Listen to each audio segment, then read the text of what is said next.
It was pointed out that there are 5 districts that were determined based on the number of voters in each district, trying to apportion them equally as they could be. Now, one district in the center is Roseburg, so it's Roseburg-centric, it's the city.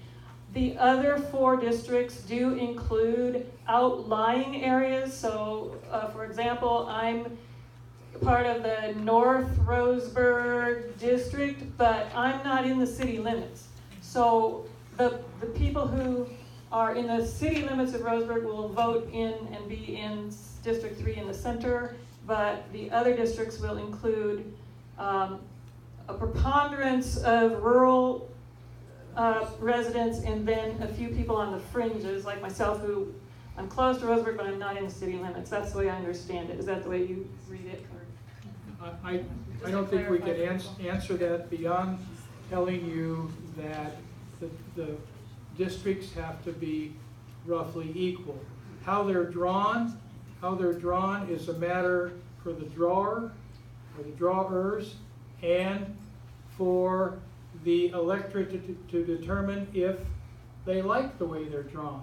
I know, how many years ago did the Oregon legislature redraw the districts? Every 10 years. Every 10 years, and it's coming up again. Yeah. Last time they drew it, they had a really good relationship between the Republicans and the Democrats and got it done.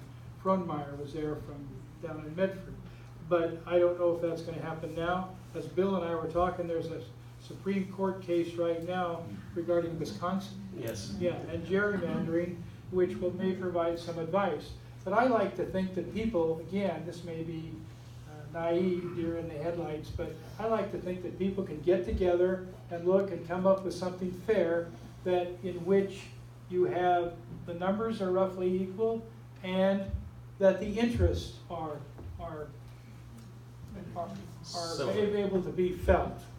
able to be felt, and registered.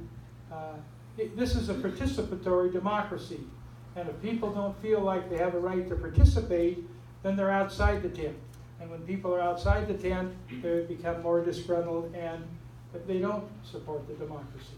That's my experience. This is a republic, it's not a democracy. Well, I think it's a participatory democracy.